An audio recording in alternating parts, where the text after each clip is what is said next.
Hello friends, ഇന്ന് നമ്മൾ ചെയ്യാൻ പോകുന്നത് സോഷ്യൽ മീഡിയയിൽ വൈറലായിക്കൊണ്ടിരിക്കുന്ന ഒരു പൈനാപ്പിൾ റെസിപ്പിയാണ്. പെട്ടെന്നുണ്ടാക്കി എടുക്കാനും പറ്റും, നല്ല ടേസ്റ്റിയാണ്. ഒരു മധുരവും എരിയും ഉപ്പും ഒക്കെ കൊണ്ട് നല്ലതാണിത് കഴിക്കാൻ. കുട്ടികൾക്ക് വരെ ഇഷ്ടമാകും. എന്നാൽ നമുക്കിതൊന്ന് തയ്യാറാക്കുന്നത് എങ്ങനെയാണെന്നൊന്ന് കണ്ടാലോ? ആദ്യമായിട്ട് തന്നെ നമ്മളൊരു പൈനാപ്പിൾ എടുത്തിട്ടുണ്ട്. അത് നമ്മൾ ഇതുപോലെ നല്ലതുപോലെ ഒന്ന് ചെത്തി വൃത്തിയാക്കി എടുക്കാം. ഞാൻ പൈനാപ്പിളൊക്കെ കട്ട് ചെയ്യുമ്പോൾ ഈ സൈഡെല്ലാം ഞാനങ്ങ് കട്ട് ചെയ്തെടുക്കും. എന്നിട്ട് ഉൾഭാഗം മാത്രമേ എടുക്കത്തുള്ളൂ.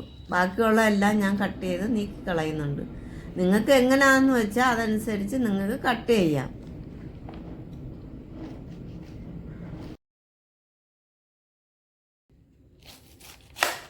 ഞാനിത് കുറുക്കിലൊന്നും കട്ട് ചെയ്യുന്നില്ല. നിങ്ങൾക്കിത് 4 പീസോ 2 പീസോ ആക്കാവുന്നതാണ്. ഞാനിപ്പോൾ ഇത് വട്ടത്തിൽ ഇങ്ങനെ കട്ട് ചെയ്തെടുക്കുന്നതേ ഉള്ളൂ.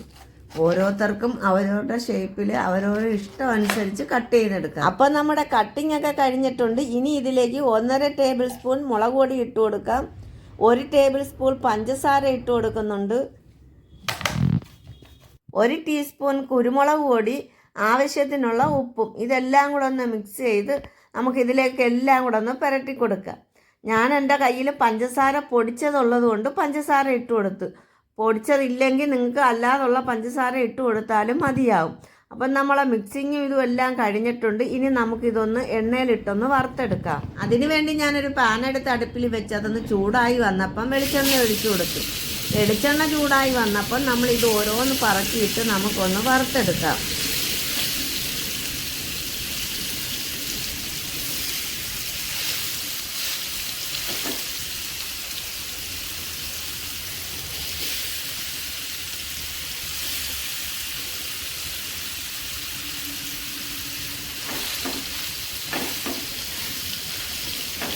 ഒരു സൈഡൊക്കെ ഒന്ന് വെന്ത് വന്നിട്ടുണ്ട്. ഇനി നമുക്കിതൊന്ന് മറിച്ചിട്ട് കൊടുക്കാം.